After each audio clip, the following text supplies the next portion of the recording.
আমি জানতে চাই সূরা ফাতিহায় আমিন শব্দটি না থাকার পরেও কেন আমরা আমিন বলা নিয়ে বাড়াবাড়ি করি? আমিন শব্দটি কিভাবে সংযোজিত হলো? আমিন শব্দটি সূরা ফাতিহার মধ্যে নাই। সূরা ফাতিহার আয়াত কয়টা ভাই? 7টা আয়াত। এই 7টা আয়াতের মধ্যে আমিন নাই। সুন্দর প্রশ্ন।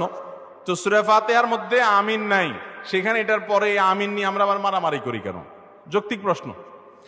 আর দ্বিতীয় প্রশ্ন হলো যে এই আমিন কে যুক্ত করলো? কোরআনে নাই, তাহলে কোত্থেকে আসলো?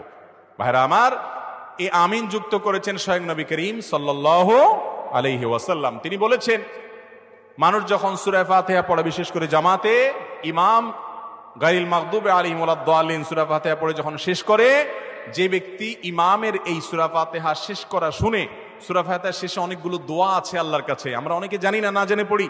আল্লাহ আমাকে সঠিক পথে পরিচালিত করেন। কত যুবক, কত মানুষ ভুল পথে গিয়ে জাহান্নামে চলে যাবে, আমি যেন সঠিক ট্র্যাকে জান্নাতের পথে রুটে থাকতে পারি। দোয়া আছে। এই দোয়া ইমাম করার পর মুক্তাদিরা যারা আমিন বলে এবং যাদের আমিন ফেরেশতারা ওই সময় আমিন বলে, সে আমিনের সাথে মিলে যাবে, আল্লাহ রাব্বুল আলামিন তাদেরকে মাফ করবেন। ভাইরা আমার, তাদের জন্য পুরস্কার রয়েছে, সুসংবাদ রয়েছে। এই জন্য এই সূরা ফাতিহার পরে আমিন বলার কথা স্বয়ং কে বলেছেন? রাসূল করিম সাল্লাল্লাহু আলাইহি ওয়াসাল্লাম। এটা কোরআনের অংশ না, কিন্তু সূরা ফাতিহার পরে আমিন বলা সুন্নাহ। সূরা ফাতিহার পরে আমিন বলা কি ভাই? সুন্নাত।